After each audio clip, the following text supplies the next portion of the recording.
ask yourself why it feels good when someone opens the door for you? Or why you still pause when someone pays attention to the little things?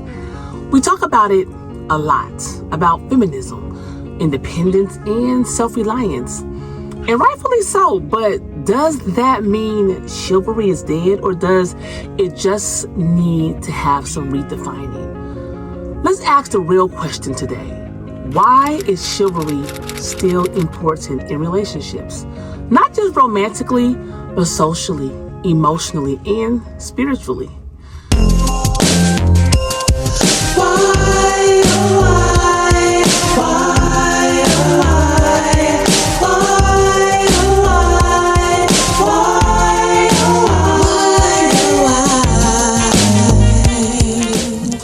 Hey, y'all, welcome to the Why Podcast, where why is always the question.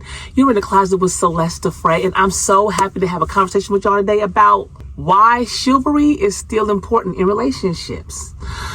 So, chivalry activates feelings of being valued. Social psychologist Dr. Monica Moore's research on courtship behavior shows that when someone goes out of their way in small gestures like pulling out a chair or checking in on your comfort, it activates a psychological feeling of being cherished. People respond positively to cues that indicate intentional thoughtfulness. It tells them they matter, not just in theory, but in action. See, chivalry isn't about weakness. It's about witnessing someone's worth.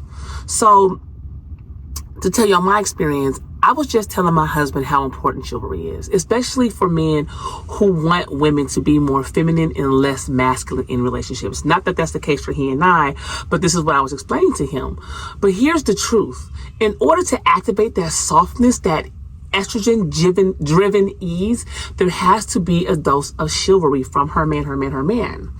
Those small intentional acts, opening doors, thoughtful gestures, words of protection and care, they make a woman feel safe.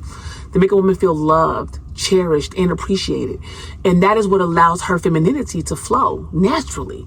But let's be real, it does go both ways. See, when a woman serves her man his food, creates peace in his home, pleases him in the bedroom, that's her version of chivalry.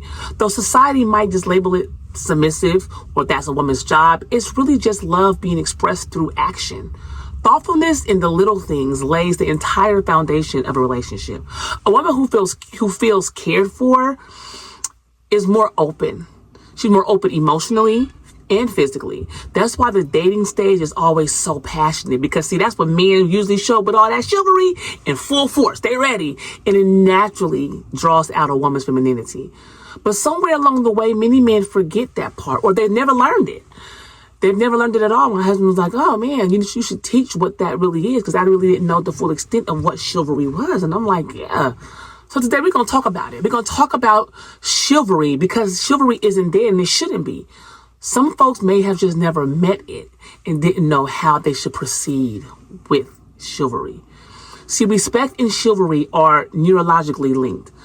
I read by Dr. Helen Fisher, a biological anthropologist. She found that in her research that expressions of care activate dopamine and oxytocin, our brain's bonding and chemicals, in trust chemicals. Acts of kindness in romantic or platonic dynamics fuel the same brain systems that deepen connections. Love in the brain.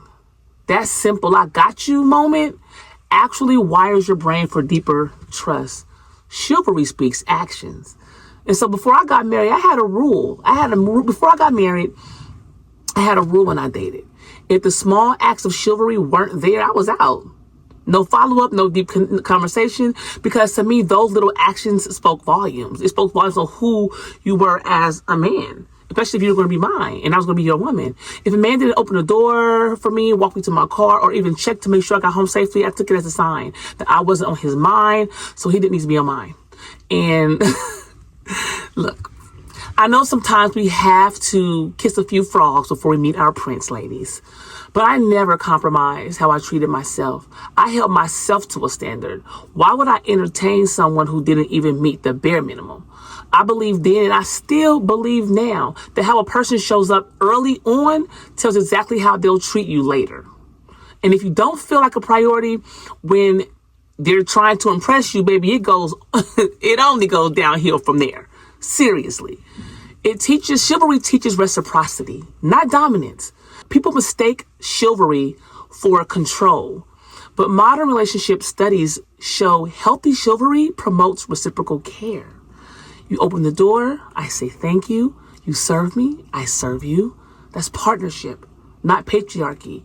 Modern chivalry becomes mutual when it's rooted in respect, not roles. My marriage is a blend of part traditional, part modern, because both my husband and I, we work. We both pay the bills. We both raise the children. That's just real life. And that's actually, for the most part, how it's supposed to be. I know there was some whole taboo thing back in the day of women working, but we're in a whole new different time now, especially tax brackets, right? But don't get it twisted. There are some things I expect from him as a man, just like I know there are some things that he expects from me as a woman. And I don't apologize for that. Neither should he. Gender roles still have their place when they're rooted in mutual respect. What I won't do is pretend like this is the 1950s, like I'm supposed to sit at home with pearls on, waiting for my man to come home and bring home the bacon. That's not my life. And for the most part, I know in this modern day time, that's a lot of your lives either. That's not the world we live in, especially not me. I bring home the bacon too, and still expect chivalry, protection, and leadership and partnership, because it's not about going backwards. It's about balancing power with love. Chivalry reduces conflict by increasing emotional safety. When people feel consistently considered, their defensiveness goes down. A famed relationship researcher found that emotional attunement, often expressed through small gestures, reduces long-term resentment in couples. It's not the big vacations. It's the daily attention that builds love maps. Chivalry is emotional CPR. It affirms femininity and masculinity without threat. Healthy chivalry allows men and women to express their natural strengths. In a 2017 study in personality and individual differences, it found that when individuals felt seen and appreciated for gendered traits such as strength, softness, intuition, leadership, their relationship satisfaction increased. Affirmation of identity builds emotional grounding. Chivalry doesn't strip identity, it celebrates it. See, a lot of men, especially younger men, don't realize just how impactful chivalry is in a relationship. At one point, even my husband didn't know what it really was. Not just opening the doors or pulling out chairs, but understanding that those small intentional acts speaks volumes to a woman. Chivalry helps unlock a woman's softness. It activates that femininity so many men say that they want in their woman, but don't know how to create space for it. And this is how you create the space. Because here's the truth. When a woman feels cherished, cared for, seen, she naturally shows up more loving, more vulnerable, more generous. That's not manipulation.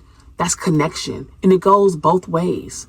Just like a man shows chivalry by protecting, providing, or being thoughtful, a woman shows her version of chivalry too, through the nurture, support, peace, and yes, sometimes even shows up in the bedroom, as I mentioned before.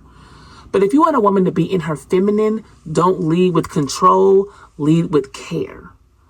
Teach boys what chivalry looks like, men. Teach them. Show young men that being soft with the woman doesn't make you weak. It makes you stronger as a man.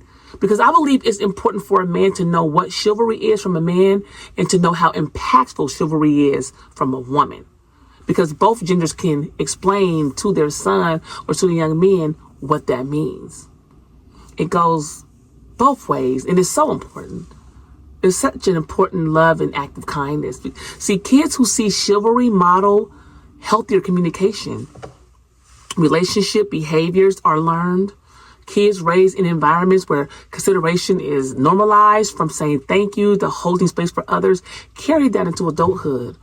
Modeling is more powerful than instruction. When children see compassion, emotion, they internalize it. We want to raise kings and queens by showing how royalty treats others. It slows us down in a fast, distracted world. Chivalry is a presence practice. It's putting your phone down, noticing someone's needs, stepping in with care. Is mindfulness with manners. In our hyper-digital society, intentional physical gestures restore human presence. So put the phone down, hold their hand, look them in the eyes. That's where intimacy lives, not in the scroll, but in the stillness. Because real connection starts with presence. And sometimes the most powerful thing you can give is your undivided attention. Lastly, it honors the sacredness of love and connection. Chivalry is symbolic. It's the gesture that says, I could have rushed past you, but I didn't. I could have ignored you, but I paused. That pause is sacred. That choice says a lot. Meaningful rituals, even small, act as spiritual glue in relationships. So, in closing, I want you to know this. Chivalry isn't old school, it's soul school, baby. It's the souls intertwining and connecting in the most generous way. It's not about being soft, it's about being aware. In a world full of people shouting, me first, chivalry whispers, you matter. And that's why it's still important. So, I'm going to leave y'all with this as always, especially y'all out there in this dating world. Remember, question everything, starting with why. Because why is always the question. And I'm out. Peace.